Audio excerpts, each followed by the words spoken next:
नमस्कार। न्यूज 18 के digital platform पर आपका बहुत स्वागत है। मैं हूं आपके साथ अंशिका पाठक। बरेली में एक्ट्रेस दिशा पाटनी के घर हुई फायरिंग के मामले में 2 आरोपी एनकाउंटर में ढेर हुए थे।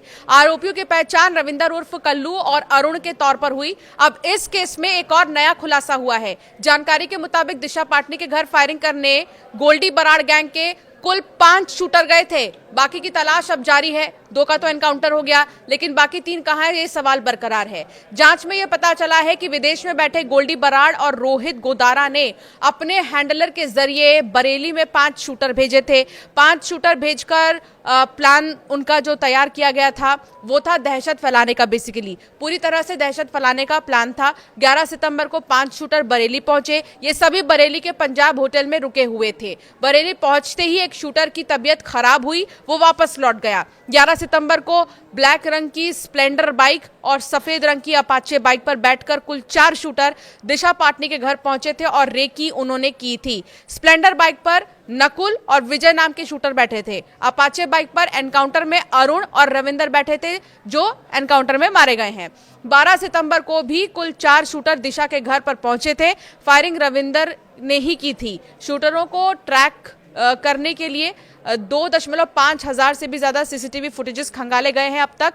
इतना ही नहीं, बता दें कि 9 सितंबर को फायरिंग से पहले नकुल, विजय, अरुण और एक अन्य शूटर पेट्रोल पंप पर सीसीटीवी कैमरे में कैद भी हुए हैं। ये पूरा मामला हाई प्रोफाइल भी था और ऊपर से खुद मुख्यमंत्री योगी आदित्यनाथ ने घटना का संज्ञान लेते हुए तत्काल खुलासे और कार्रवाई के निर्देश दिए थे। इसीलिए पुलिस लगातार दिन रात एक कर जांच में जुटी हुई थी। 2000 से ज्यादा सीसीटीवी फुटेजेस खंगालना ये अपने आप में बहुत बड़ी बात है कि एनी हाउ वो चाहते हैं कि शूटरों का पता चले कि आखिर ये शूटर कौन थे, दहशत इन्हें क्यों फैलाना था। ऐसे कई तमाम सवाल जो है खड़े हो रहे हैं। बुधवार शाम को यूपी एसटीएफ की नोएडा यूनिट और सीआई यूनिट दिल्ली और सोनीपत एसटीएफ की जो संयुक्त टीम है वो थाना ट्रोनिका सिटी गाजियाबाद में इन बदमाशों की मुठभेड़ हो गई, जिसमें दोनों ही बदमाश रविंदर और अरुण गंभीर रूप से घायल हुए। दोनों को इलाज के लिए अस्पताल में भर्ती कराया गया, जहां डॉक्टरों ने मृत घोषित कर दिया।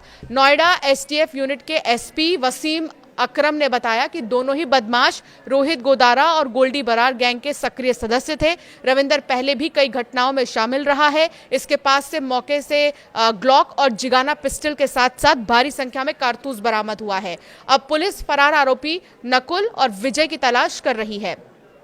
आपको बता दें कि जो एक्ट्रेस दिशा पाटनी है, एक्ट्रेस दिशा पाटनी की बड़ी बहन खुशबू पाटनी भारतीय सेना की पूर्व मेजर है। उन्होंने एक वीडियो मैसेज में लड़कियों पर अनिरुद्ध आचार्य की टिप्पणी पर आपत्ति जताते हुए सवाल उठाया था कि कोई संत ऐसा बोल सकता है क्या। वैसे खुशबू पाटनी ने प्रेमानंद महाराज पर दिए गए अपने बयान के लिए पहले ही सोशल मीडिया पर माफी मांग ली थी, लेकिन इसके बावजूद हमलावरों ने उनके घर पर फायरिंग कर दी। हालांकि बड़ी बात यह है कि कुल 5 शूटर थे, लेकिन एक की तबीयत खराब हो गई, वो चला गया था। 4 शूटरों ने रेकी की थी, जिनमें से 2 शूटरों ने जिन्होंने गोली चलाई थी उनका एनकाउंटर कर दिया गया। अब सवाल यह कि बाकी के 3 कहां हैं।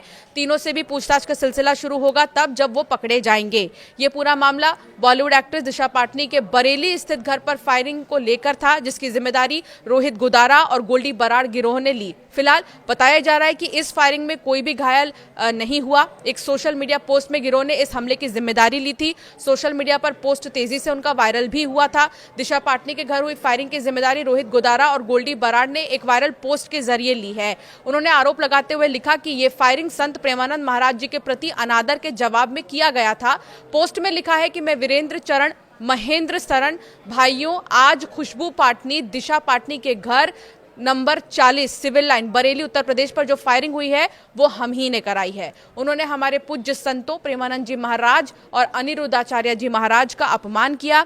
उन्होंने हमारे सनातन धर्म को नीचा दिखाने की कोशिश की। हमारे देवी देवताओं का अपमान बर्दाश्त नहीं किया जाएगा। ये तो बस एक ट्रेलर था। अगली बार अगर उन्होंने या किसी और ने हमारे धर्म का अनादर किया तो उनके घर में कोई भी जिंदा नहीं बचेगा। ये संदेश सिर्फ उनके लिए नहीं बल्कि फिल्म जगत के सभी कलाकारों और उनसे जुड़े लोगों के के लिए है। पोस्ट में आगे लिखा गया था कि भविष्य में जो भी हमारे धर्म और संतों के खिलाफ ऐसा अपमानजनक कृत्य करेगा उसे परिणाम भुगतने के लिए तैयार रहना चाहिए। अपने धर्म की रक्षा करने के लिए हम किसी भी हद तक जाने को तैयार है। हम कभी पीछे नहीं हटेंगे। हमारे लिए हमारा धर्म और समाज एक है और इनकी रक्षा हमारा पहला कर्तव्य है। फिलहाल एक्ट्रेस की घर की सिक्योरिटी बढ़ा दी गई है। ये फायरिंग रात में हुई थी। घटना की जानकारी मिलते ही पुलिस और फॉरेंसिक टीम मौके पर पहुंची थी और घर के बाहर के कई जो खाली खोखे हैं वो वहां बरामद किया गया था। फिर पुलिस की तरफ से ये भी बताया गया कि पूरी जांच जो है वो क्राइम ब्रांच को सौंप दी गई है। हालांकि जब मिलकर एक ऑपरेशन चलाया गया तो जिन लोगों ने फायरिंग की थी घर पर उनका एनकाउंटर कर दिया गया है और साथ ही अब बाकियों की तलाश लगातार जारी है। आपका क्या मानना है इस मामले पर, हमें जरूर कमेंट कर बताएं।